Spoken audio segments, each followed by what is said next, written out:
हल षष्ठी व्रत कथा। श्री शिवाय नमस्तुभ्यम। हर हर महादेव। आप सभी का दिन शुभ और मंगलमय हो।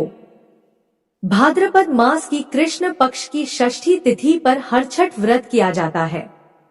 इस पर्व को चंदन छठ, बलदेव छठ और अन्य नाम से भी जाना जाता है। इस दिन विशेष रूप से भगवान बलराम की पूजा की जाती है।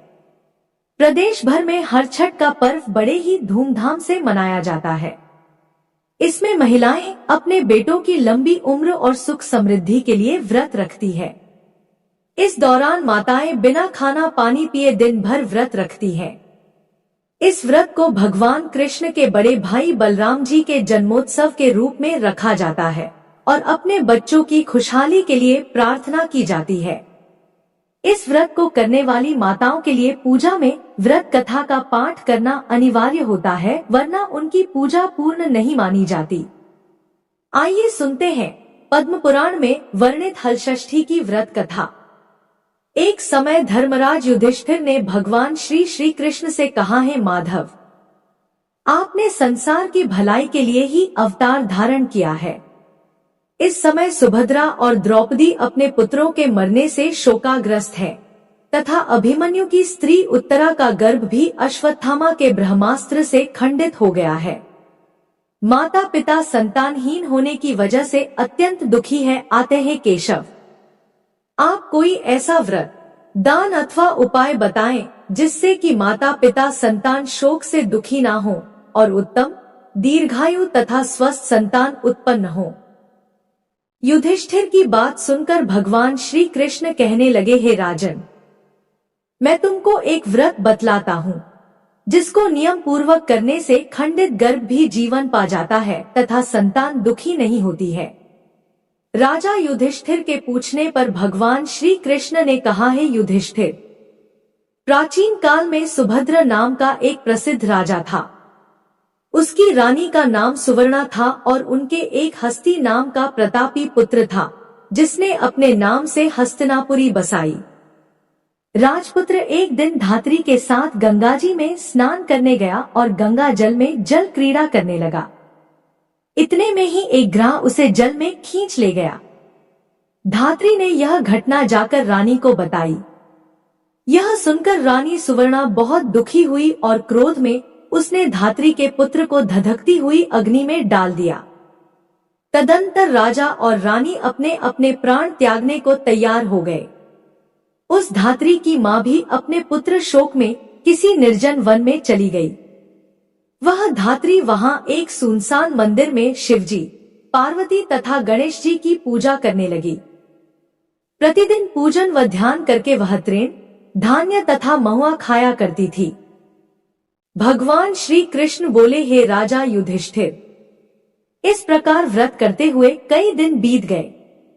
इस व्रत के प्रताप से भाद्रपद मास की कृष्ण पक्ष की षष्ठी के दिन नगर में एक आश्चर्यचकित घटना घटी। एकाएक धात्री का पुत्र अग्नि में से जीवित निकल आया। राजा रानी ने भी उस धात्री के पुत्र को अग्नि में से निकलते हुए देखा, जिससे उनको बड़ा आश्चर्य हुआ। उन्होंने पंडितों से उसके जीवित बचे रहने का कारण पूछा। इसका रहस्य बताने के लिए शिवजी की आज्ञा से स्वयं दुर्वासा ऋषि वहां आए। राजा सुभद्र दुर्वासा ऋषि को आया जानकर उनकी अगवानी करके अर्घ्य आदि से उनका पूजन किया तथा बारंबार नमस्कार करके धात्री के पुत्र के जीवित निकलने का कारण पूछा।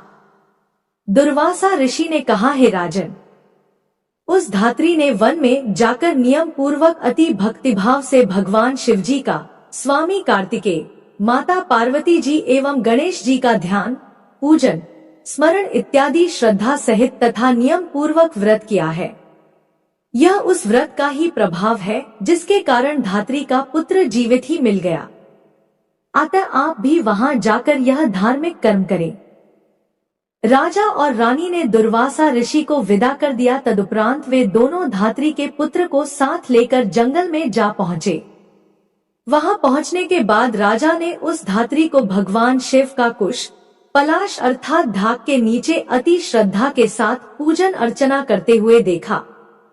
राजा ने धात्री को उसके पुत्र से मिला दिया। तत्पश्चात धात्री ने राजा को इस उत्तम व्रत के महात्म्य को सविस्तार बता दिया। उसने कहा, हे राजन, जिस दिन से आपके भय से त्रस्त मैं यहाँ आई, मैंने केवल वायु का ही भोजन करते हुए भगवान शिव, कार्तिकेय, पार्वती जी एवं गणेश जी की पूजा की है।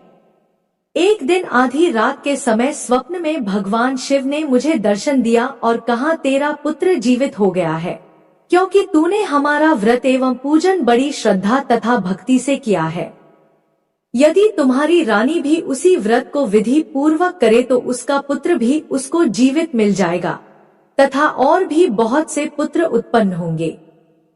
भगवान श्री कृष्ण ने धर्मराज युधिष्ठिर से कहा, हे राजन, भादो के महीने में कृष्ण पक्ष की षष्ठी को यह उत्तम व्रत करना चाहिए। उस दिन अपराध स्नान करके क्रोध, लोभ, मोह त्याग कर व्रत को नियम पूर्वक कर लेना चाहिए। जब तक व्रती रहे तब तक किसी जीव की भी हिंसा न करे।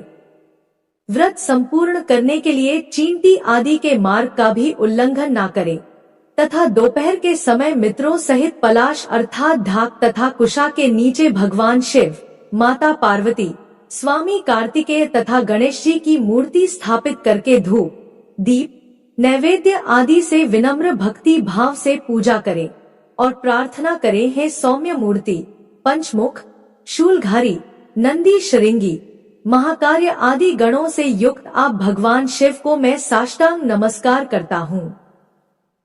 शिव हरकांता, प्रकृति श्रेष्ठ हेतु सौभाग्यदायिनी गौरी और माता पार्वती को मैं नमस्कार करता हूँ।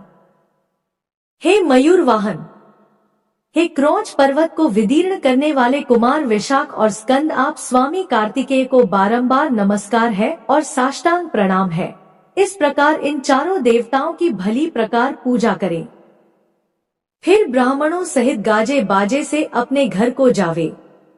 उस दिन समा के चावल का भोजन करें और दही, दूध, घी तथा मट्ठा विशेष रूप से खाएं।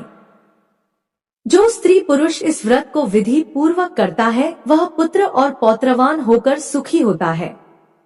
धात्री की ऐसी बात सुनकर राजा रानी ने विधिपूर्वक इस व्रत को किया, जिसके प्रताप से वह राजा पुत्र शीघ्र ही ग्राह के गले से निकलकर बोलने लगा।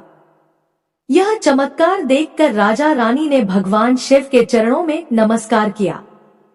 इस व्रत के प्रभाव से राजा को और भी कई आयुष्मान पुत्र प्राप्त हुए तथा राज्य में अनावृष्टि, महामारी, दुर्भिक्ष आदि के उपद्रव दूर हो गए और राजा अनेक वर्षों तक निर्विघ्न राज्य करते रहे। भगवान श्री कृष्ण ने कहा, हे युधिष्ठिर, यदि उत्तरा भी यह व्रत विधि पूर्वक करे तो उसके सब दुख दूर हो जाएंगे। भगवान के एक वचन सुनकर राजा युधिष्ठिर कृतकृत्य हो गए और अश्वत्थामा द्वारा खंडित किया हुआ उत्तरा का गर्भ इस व्रत के प्रभाव से जीवित हो गया। इस व्रत के करने से वंश स्थिर होता है।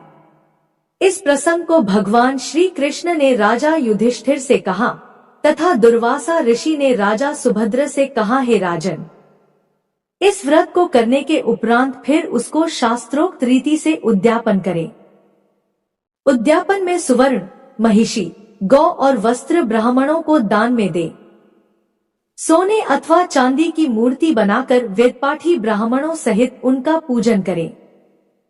दुर्वासा ऋषि ने कहा, हे राजन, विद्वान धर्मनिष्ठ राजा युधिष्ठिर ने भी इस व्रत को उत्तरा से करवाया था, जिसके प्रभाव से उसका अश्वत्थामा द्वारा खंडित किया हुआ गर्भ उदर में हिलने डुलने लगा तथा गर्भ राजा परीक्षित के रूप में प्रकट हुआ।